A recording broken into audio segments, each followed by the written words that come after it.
The doctrine of the world is to believe in everyone and everything outside of yourself, place your power and dependency on it to make yourself powerless.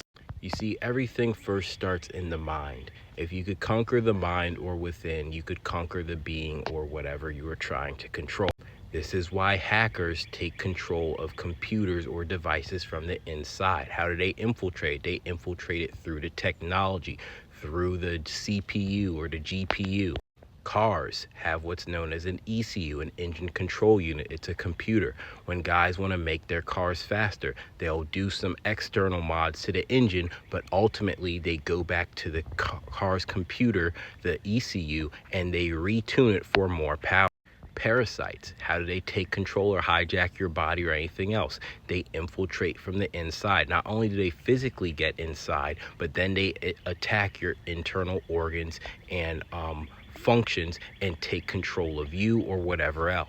So if we tie this to the world, how do they reprogram you? From within, through doctrines, through words, through ideologies, through things that they claim are facts. They reprogram the way that you think so that you will believe things that aren't true and follow along with it.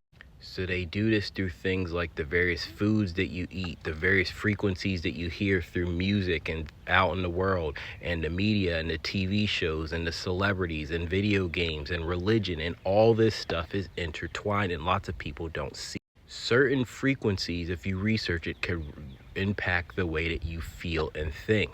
If you do research on yellow number 5 and blue number 2 and all this other stuff that they're putting in foods, you could see how it impacts the brain or the mind and leads to things like hyperactivity, depression, and stress, and whatever else.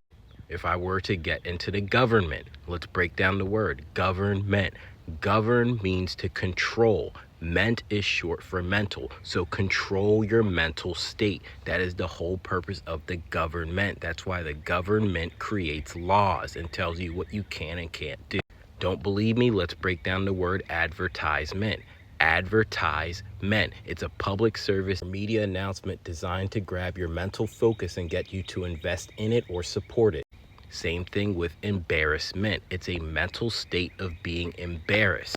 And we physically see the manifestation of how you feel inwardly, outwardly. So your internal conditions and environment affect your external reality. Same thing with religion. You know, there's all these enlightened masters that they've taken the words of, they've twisted it, they've distorted it, they've removed parts of it, and then they sold it back to people as a religion. It's not that what they were saying was false, it's that it's been distorted and corrupted, and the way it's administered is administered in a way to try to convince people to want to worship these people instead of finding the peace within themselves that they refer to as nirvana or the kingdom of God or whatever else. I'm going to make this video very personal too. If I reflect on my own self and my own life, for the longest period of time, I was depressed, I was sad, I lacked confidence, and I was insecure up until I was about 22 or 23 years old. But there's one constant that remained the same in my life. I was always a very gifted and talented person, very good at drawing and creating and building and editing and just doing stuff. I was always a very artistic person. And the one thing I noticed, even in those dark times when I was a teenager, when I was a kid, when I was a young adult, whenever I believed in myself, I always created amazing things. I always created amazing works, and I always met my expectations or far surpassed them. And I'm not trying to make this a video bragging about what I could do or trying to show myself off or boast, but I'm going to share with you guys some of my artwork up on the screen just to show you guys some of the things that I've done. A lot of this stuff was created or drawn or done when I was in high school or middle school, majority of it. And majority of my artwork was done when I was depressed. But the interesting thing is that no matter how depressed I was, no matter how sad, how traumatized, how insecure, whenever I would enter a state of drawing, that never affected me. And I didn't have any doubts. I didn't have any fear. I didn't have any depression. I was just creating. It was just like, hey, I want to draw this car, or I want to draw this person, or I want to draw this thing. And that's exactly what I did. And what's interesting is that creation comes from the right side of the brain. And this is a much deeper subject, but all throughout the Bible, it references the right side. God said to David, sit thou at my right hand until I make thy enemies thy footstool. It says Adam and Eve were kicked out the garden, and a cherubim and a flaming sword was placed on the east side. Well, the east side is the right side when you're looking at a compass and you have your true north.